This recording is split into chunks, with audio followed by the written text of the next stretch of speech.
Assalamualaikum warahmatullahi wabarakatuh. Selamat datang kembali di acara pembekalan KKN reguler dari rumah angkatan 75. Bagaimana mahasiswa semua semangat ya, masih semangat? Kita akan memasuki sesi yang berikutnya, yaitu mengenai publikasi hasil pengabdian KKN. Pada kesempatan kali ini pembicara kita, narasumber kita sangat tepat. Sebelum kita mempersilahkan beliau untuk menyampaikan materinya, saya akan terlebih dahulu membacakan CV beliau. Nama beliau adalah Dr. Hamdan Hadi Kusuma MSc. Beliau lahir di Pati 20 Maret 1977. Bidang keahlian beliau adalah fisika zat padat. Beliau mengajar di Fakultas Ilmu Tarbiyah dan Keguruan di bidang pendidikan fisika. Sekarang alamat rumah beliau ada di Perum Bukit Sukorejo Blok H17, Kelurahan Sukorejo, Gunung Pati, Semarang. Beliau dalam hal penelitian dan publikasi telah melakukan banyak sekali penelitian dan publikasi. Saya tidak mungkin membacakan semuanya, tetapi banyak sekali jurnal yang telah beliau tulis, baik di skala nasional maupun internasional. Oke, tanpa perlu berpanjang lebar lagi, kita akan mempersilahkan beliau, Pak Dr. Hamdan Hadi Kusuma, yang juga merupakan Kepala Pusat Penelitian dan Penerbitan di LP2M UIN Wali Songo, Semarang. Kepada beliau, waktu dan tempat kami persilahkan. Silakan Pak Hamdan. Ya, terima kasih Mas Rahmat. Assalamualaikum warahmatullahi wabarakatuh. Apa kabar anak-anakku semua, yaitu para peserta mahasiswa KKN reguler ke-75 dari rumah ya tentunya. Tadi sudah disebutkan oleh Pak Moderator bahwa saat ini kita akan belajar bagaimana kita nanti ketika kita melakukan kegiatan pengabdian kepada masyarakat, yang dalam hal ini adalah dilakukan oleh mahasiswa untuk KKN ya dari rumah atau di daerahnya masing-masing. Oleh karena itu tentunya agar KKN ini bisa bermanfaat dan dapat dimanfaatkan oleh orang banyak dan dapat dimanfaatkan oleh orang banyak, tentunya kegiatan ya pengabdian kepada masyarakat ini bisa dipublikasikan tadi ya. Oke. Jadi saya di sini akan memberikan tentang bagaimana teknik ya penulisan publikasi dari hasil penelitian kepada masyarakat yang nanti bisa dipublikasikan. Salah satunya adalah bisa kita publikasikan di artikel jurnal, yang kedua kita publikasikan melalui buku, dan yang ketiga tentunya bisa dipublikasikan di media massa. Nah, ini tentunya kiat-kiat ya, tentunya kiat-kiat bagaimana agar kita itu ketika kita mengabdi kepada masyarakat bisa bermanfaat, dimanfaatkan oleh orang banyak. Itu tentunya kita memiliki satu agenda yang besar yang tentunya nanti bisa bermanfaat bagi masyarakat. Nah, kenapa kita harus menulis? Itu tentunya harus kita pahami bersama bahwa di dalam kegiatan pengabdian kepada masyarakat ya, itu tentunya kita harus memberikan kontribusi. Nah, untuk perkembangan ilmu. Bagaimana agar perkembangan ilmu yang kita dapatkan dari masyarakat itu bisa dibaca oleh orang banyak, bisa dimanfaatkan oleh orang banyak? Tentunya kalian nanti mahasiswa bisa menuliskan ya, menulis hasil pengabdian di masyarakat. Nah, nanti bisa kita tulis satu di dalam artikel jurnal ilmiah, yang kedua bisa kita buat buku bersama, dan yang ketiga adalah bisa kita sosialisasikan di media massa. Nah, tentunya ini juga manfaatnya adalah bisa meningkatkan networking. Kita menulis itu meningkatkan networking. Jadi ada kerjasama, dan mana kita networking, ada jalin kerjasama dengan orang-orang ya, dengan orang baik di dalam negeri maupun di luar negeri atau di dalam masyarakat. Karena dengan tulisan kita bisa terpublikasi di artikel ya. Sekarang artikel itu kan tidak cetak, tetapi adalah berbasis pada online. Oleh karena itu nanti kita bisa meningkatkan networking. Nah, yang berikutnya adalah kita bisa mendapatkan reward tentunya. Bisa juga nanti kalau Anda bisa masuk di jurnal yang memiliki terindeks Sinta, misalkan Sinta 2 atau Sinta 1 atau bahkan bisa masuk di jurnal internasional, itu tentunya kita juga mendapatkan reward. Nah, itu reward dalam secara material, tapi tentunya reward secara ya tentunya kita memiliki bahwa ilmu kita akan bermanfaat, ya. Nah, artikel ilmiah ini tentunya salah satu jembatan antara penulis dengan pembaca. Jadi ketika Anda menuliskan apa yang Anda dapatkan di masyarakat nanti, itu tentunya Anda bisa menjembatani si penulis dengan pembaca. Jadi kita akan terkenal lah salah satunya, ya. Jadi kalau Mas Ahmad sekarang itu terkenal dengan menuliskan buku moderasi Islam Islam Nusantara. Nah, sekarang banyak dipakai oleh sebagai narasumber di mana-mana. Nah, itu tentunya adalah menjembatani antara penulis dengan pembaca. Nah, tetapi ketika kita menulis itu tentunya membutuhkan teknik khusus. Jadi kita memiliki teknik khusus, tidak bisa asal menulis, karena tulisan itu tentunya kan bisa dipahami oleh orang lain, ya. Ketika kita menulis itu tentunya struktur kata tulisannya, tentunya kalau dalam bahasa Indonesia ya harus dipahami oleh orang lain. Ada subjek, ada predikat, dan ada objek tentunya. Nah, sebagai persyaratan tentunya di dalam ketika kita untuk menuliskan hasil pengabdian ini, itu tentunya kita nanti akan kita pelajari kiat-kiat bagaimana menuliskan hasil pengabdian itu ke dalam artikel ilmiah, buku, ataupun ke media sosial, ya, artikel populer gitu, ya. Nah, masalahnya kadangkalanya ketika kita ingin menulis itu, jadi kegiatan pengabdian itu tidak seperti kalau kita melakukan penelitian. Nah, ini seringkali yang menjadi masalah, sehingga kadang-kalanya nggak bisa ditulis, Pak, ini ya nggak bisa ditulis. Nah, itu tentunya kan menjadi masalah. Tetapi itu bisa kita jadikan sebagai sebuah artikel nanti ada kriteria, atau kita jadikan sebagai buku dari hasil pengabdian. Nah, tentunya inilah menjadi kiat kita agar nanti kita itu memiliki pemahaman, pengetahuan dalam hal untuk menuliskan. Jadi kadangkala komunikasi ilmiah ini perlu kita bangun. Jadi kadangkalanya Anda nanti di masyarakat itu kalau komunikasi ilmiah berbicaranya tidak bagus, ya, tidak jelas, tentunya kan ini menjadi persoalan bagi kita. Apabila kita memiliki kemampuan untuk komunikasi ilmiah, ya, berbicara, tetapi belum tentu bisa diimplementasikan dalam tulisan. Karena kita bangunlah sekarang, kita harus membangun namanya komunikasi ilmiah berbicara sama komunikasi ilmiah untuk dalam ditulis. Inilah bagaimana nanti kita solusinya. Nah, aspek-aspek dalam karya ilmiah itu tentunya kan banyak. Ya, aspek yang kita pelajari apa? Dalam bidang keilmuan yang tertentu. Kemudian kita harus memahami tentang bahasa ilmiahnya. Kita juga harus memahami aturan atau gaya selingkung, ya, bukan gaya selingkuh, ya, tapi gaya selingkung. Jadi gaya selingkung bagaimana agar nanti tulisan kita tidak mengandung plagiasi. Oleh karena itu tentunya dalam hal menulis ini sangat penting sekali bagaimana teknik-teknik nanti kita menuliskan.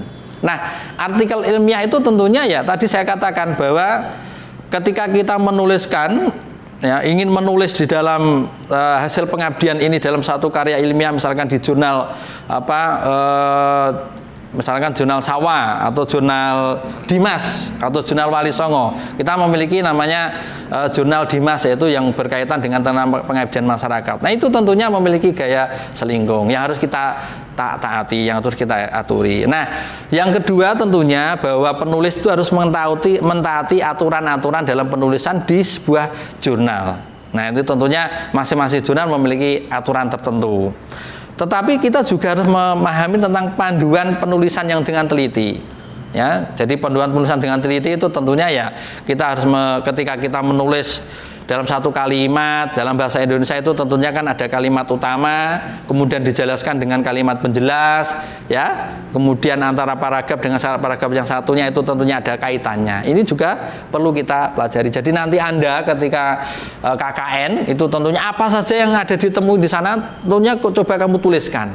Jadi gunanya nanti ketika kamu mencatat apa yang terjadi di sana, kemudian kejadian apa, kira-kira kok bisa dibuat tulisan yang bagus, ya, tentunya dari catatan itu kita kembangkan. Oleh karena itu jangan hanya sekedar nanti diingat-ingat, ya, kemampuan berpikir, kemampuan manusia untuk mengingat kembali itu sangat kecil sekali. Oleh karena itu perlu namanya ditulis. Nah, dalam Islam sendiri kan itu bahwa ketika kita Allah memerintahkan Nabi Muhammad pertama kali itu kan terus untuk membaca ya. Iqra ya. Iqra bismi rabbikal ladzi khalaq, khalaqal insana min 'alaq. Iqra wa rabbukal akram alladzi 'allama bil qalam. Tentunya kita membaca. Kemudian kita diperintahkan untuk menulis. Oleh karena itu, kemampuan berbicara, kemampuan menulis harus kita implementasikan dalam kehidupan sehari-hari. Oleh karena itu, KKN di reguler pada angkatan ini, yaitu angkatan ke-75, kita akan membekali Anda untuk bisa menulis artikel ilmiah atau buku ataupun di artikel populer di media massa. Oleh karena itu, tahapan-tahapan dalam menuliskan artikel ilmiah ini harus perlu Anda pahami ya. Yang pertama adalah tentunya membaca petunjuk penulisan.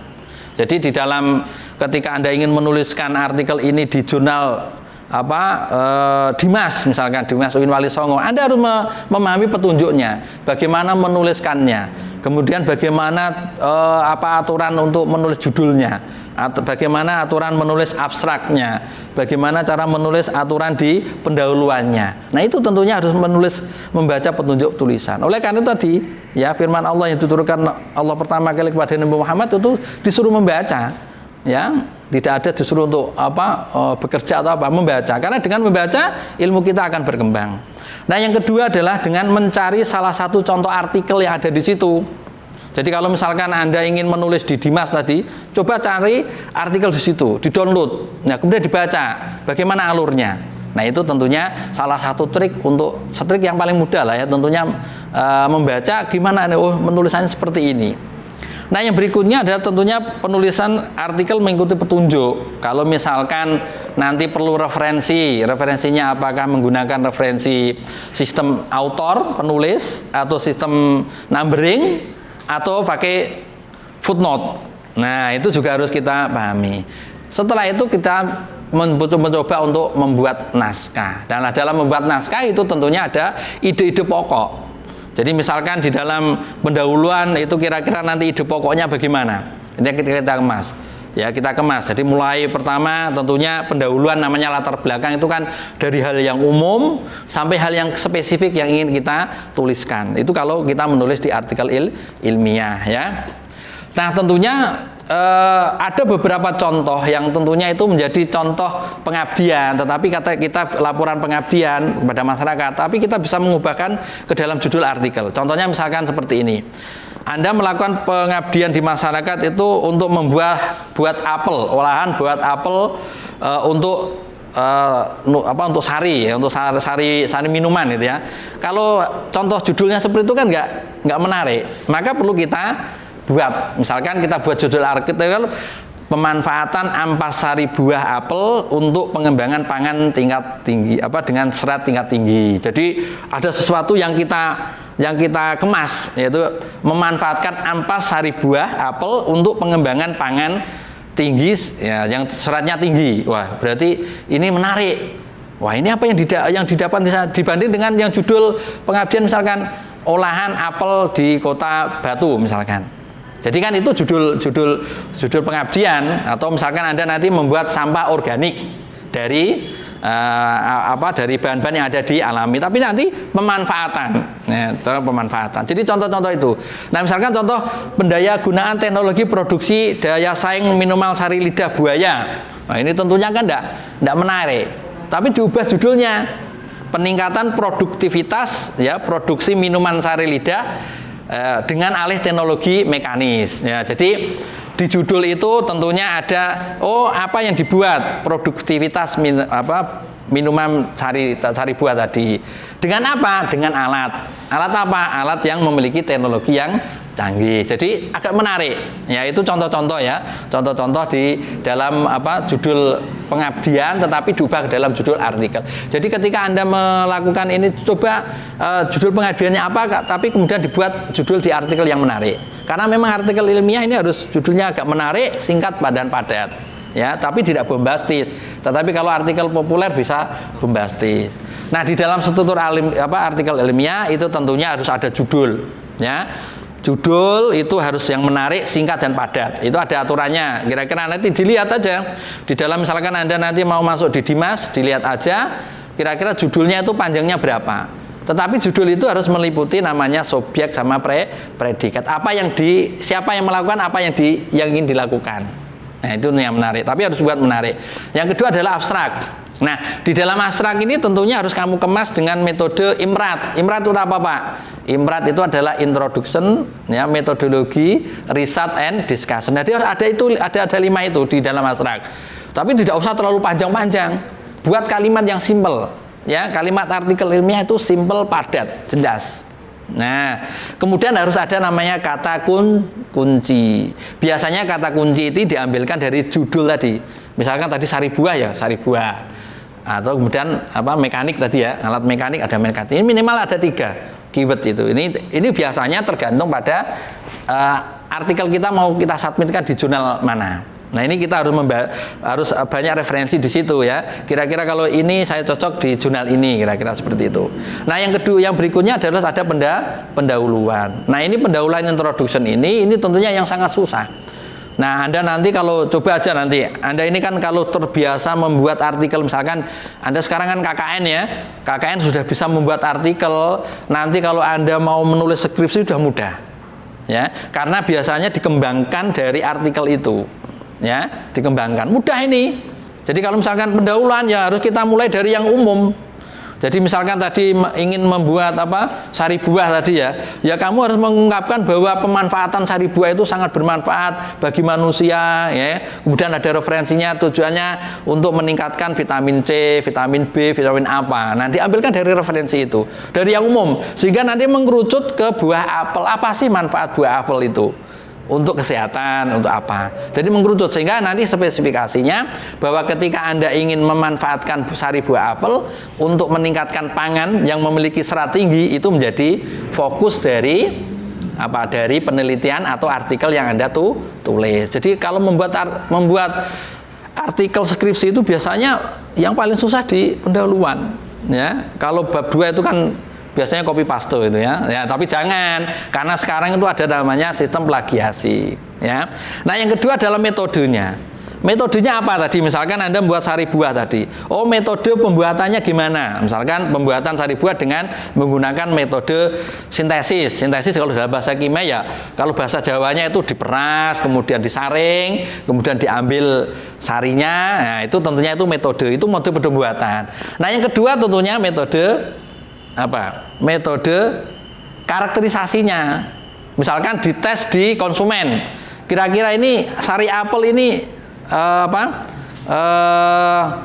memiliki tingkat kepekatannya gimana, ya. Kemudian rasanya bagaimana. Kemudian dicoba sampai mampu bertahan berapa lama. Nah, itu kira-kira seperti itu. Jadi ada nama itu metode. Alat yang digunakan apa? Ya, misalkan kalau ini konvensional, ya. Tetapi kalau kamu bisa mengembangkan ke instrumen-instrumen yang lebih lanjut, ya contohnya misalkan kayak rasa, itu ada instrumennya sendiri, ada alatnya sendiri. Tapi kalau nanti Anda di KKN kan nggak sampai ke uji karakterisasi, ya coba diuji rasa. Konsumen, kira-kira mengumpulkan beberapa konsumen ini, rasanya enak. Ada yang kurang manis, ya. Ada yang masih ini kurang ini campuran airnya kebanyakan nih, ya, kira-kira. Itu kan uji sampelnya.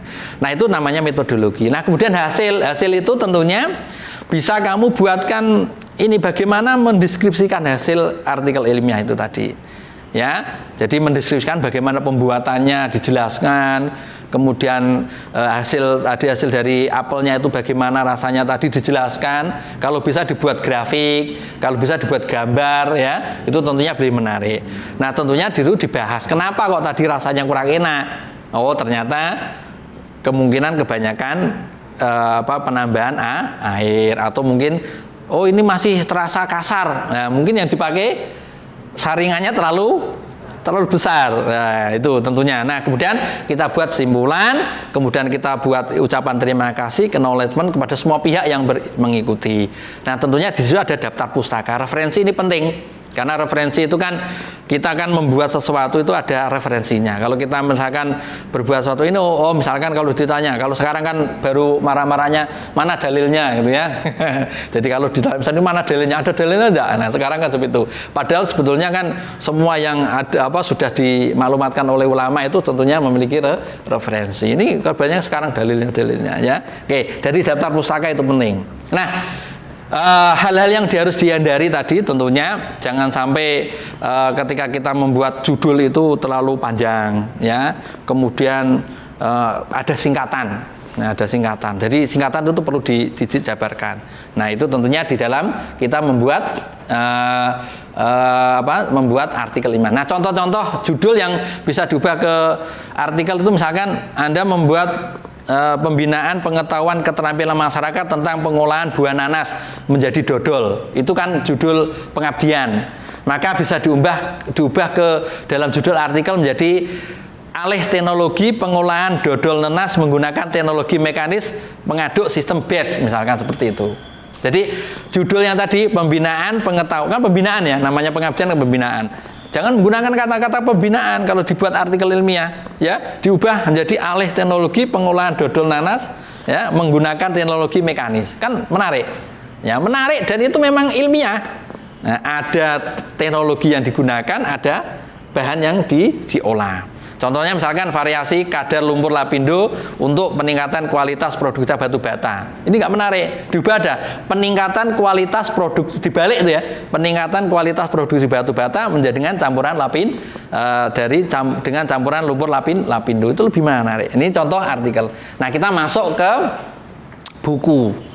Ya, jadi karya pengabdian masyarakat nanti, ya, mahasiswa nanti itu bisa kamu buat artikel ilmiah tadi yang saya sudah terangkan, bisa dibuat menjadi buku. Nah, buku ini tentunya ya kita memiliki gaya penulisan beda dengan gaya artikel penulisannya. Buku berbeda.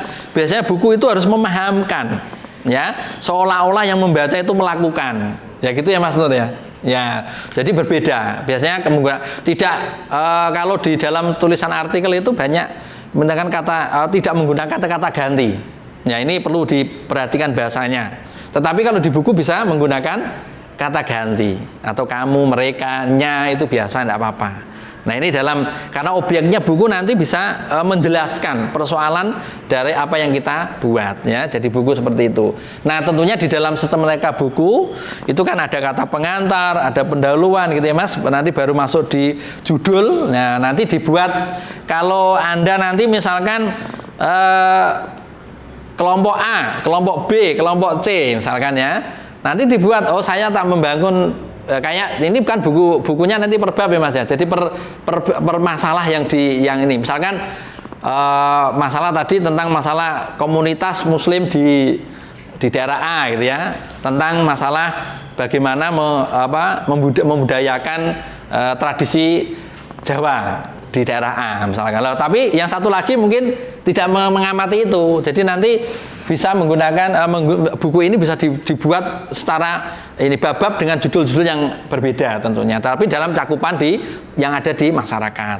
Nah, ini tentunya ada penjelasan, ada tujuan, ini ada indikator, tentunya ada uraian, ada sesuatu yang dicarakan. Ini kalau Mas Nur Ahmad lebih ini. Kalau saya kan biasanya membuatnya bukunya buku pelajaran. Ini kan buku sosial sosial kemasyarakatan. Nah, ini tentunya Anda harus memilih tema-tema yang menjadi nanti di bab-bab itu. Saya rasa tentang masalah buku ya hampir sama, tetapi agak susah di artikel itu ya. Kalau buku itu tapi kalau artikel hanya cukup 5 halaman, 10 halaman sudah cukup itu ya. Tetapi kalau buku kan harus tebal itu, minimal 100 halaman itu.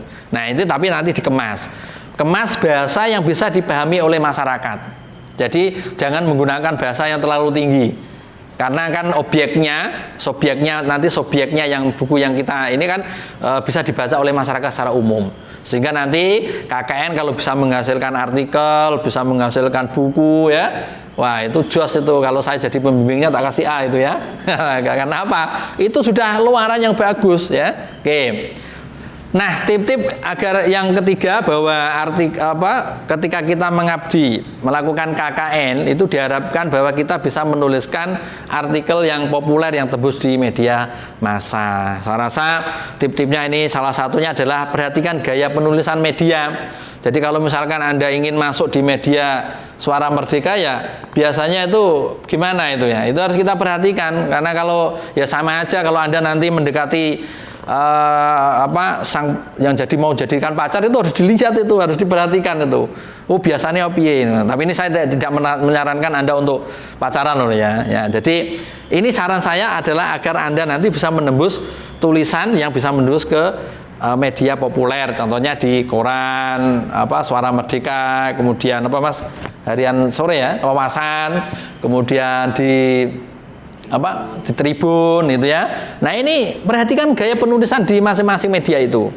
Nah yang kedua tentunya topiknya harus aktual yang sekarang menjadi pembicaraan masyarakat ya. Tetapi ingat jangan sampai menuliskan sesuatu yang menjadi melanggar hukum gitu ya. Nah tapi topiknya yang aktual. Jadi kalau misalkan sekarang tentang lagi aktualnya tentang apa ini? Tentang radikal itu ya, atau moderasi gitu ya. Nah itu tentunya, tapi jangan coba kamu buat topik-topik aktual yang ada di local wisdom yang ada di situ. Misalkan Anda bahwa di masyarakat sini memiliki potensi misalkan kearifan lokal yang bisa dikemas menjadi sebuah produksi untuk meningkatkan ketahanan pangan misalkan. Nah itu ditulis bagus itu. Jadi atau mungkin objek wisata ya Mas ya. Objek wisata bisa dikemas kepada objek wisata. Ini kan topik-topik aktual. Kemudian berikutnya adalah bahwa ide orisinal bukan plagiat, bukan menjiplak gitu ya. Ini perlu. Ini yang penting harus kita Jadi idenya harus orisinal. Ya, jadi kemudian buat argumen yang logis. Jadi menggunakan fakta, kenyataan yang ada di sana. Sehingga nanti ketika orang membaca itu ada kekuatan, ada istilahnya apa ya? Ada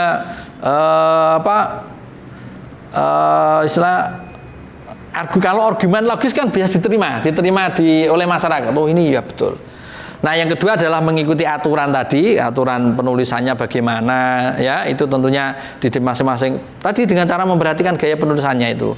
Nah yang kedua perbanyak referensi tentunya. Jadi kalau kita menulis di dalam penulisan media ya tetap memperbanyak referensi, jangan sampai nanti menyebutkan suatu dalil atau suatu tapi tidak memiliki referensinya itu ya. Nah ini kemudian tentunya Anda nanti ketika menuliskan di dalam media itu ya afiliasi dari sebuah lembaga harus diikutkan. Jadi misalkan mahasiswa KKN reguler ya, jadi ini adalah tulisan mahasiswa KKN reguler 75 dari rumah Uin Wali Songo Semarang, karena itu afiliasi itu perlu. Jadi sehingga nanti bisa ini. Mungkin itu yang bisa sedikit saya sampaikan, dan tentunya penjelasan-penjelasan yang kami jelaskan tadi itu tentunya menjadikan satu titik acuan Anda untuk bisa menulis. Jadi saya katakan tadi bahwa ketika kita di masyarakat itu kita harus minimal membangun ya komunikasi. Komunikasi apa? Ya komunikasi lisan atau komunikasi tulisan. Jadi apresiasi kita ke dalam masyarakat itu tentunya kita harus bisa memberikan karena kalau salah komunikasi nanti akan salah miskonsepsi gitu ya, atau Jadi membangun komunikasi terhadap masyarakat agar masyarakat itu bisa memahami apa yang kita inginkan, dan masyarakat juga memberikan dukungan kepada kita selama kita melakukan kegiatan KKN, sehingga nanti apa yang Anda temukan di dalam masyarakat itu bisa kamu tuliskan ya dalam bentuk artikel yang nanti bisa kolaborasi dengan pembimbing ya, tentunya nanti harus dikolaborasikan dengan pembimbing. Apa yang kamu tulis itu pembimbing bertanggung jawab secara moral itu ya. Ya, pembimbing lapangan, kemudian harus dikomunikasikan baik nanti pembuatan artikel, pembuatan buku atau pembuatan artikel populer di media massa. Mungkin itu yang bisa saya sampaikan Mas Nur Ahmad ya. Saya sekian. Terima kasih. Saya ucapkan Assalamualaikum warahmatullahi wabarakatuh. Assalamualaikum warahmatullahi wabarakatuh. Baik, saya ucapkan terima kasih kepada Pak Hamdan yang telah menyampaikan banyak sekali insight atau gambaran yang mampu diubah menjadi kerja nyata oleh teman-teman semua KKN dari rumah angkatan 75 ini. Bagaimana kita bisa nantinya diharapkan menuliskan artikel ilmiah atau berupa buku atau berupa artikel populer. Yang utama adalah ketika Anda semua mengabdi menjalankan proses KKN, buka mata, buka telinga, jalin komunikasi, jangan acuh tak acuh, tapi perhatikan apa yang terjadi di masyarakat. Bisa jadi satu hal itu kalian anggap biasa, tetapi ternyata itu penting bagi masyarakat di tempat lain. Misalnya di tempat Anda ternyata ada komunitas yang berbeda agama misalnya, tetapi mampu membuat suatu kegiatan bersama, dan itu akan menjadi konsumsi yang amat menarik dan sebagai contoh dari toleransi beragama. Begitu penyampaian sesi pada sesi kali ini kami akhiri. Wassalamualaikum warahmatullahi wabarakatuh.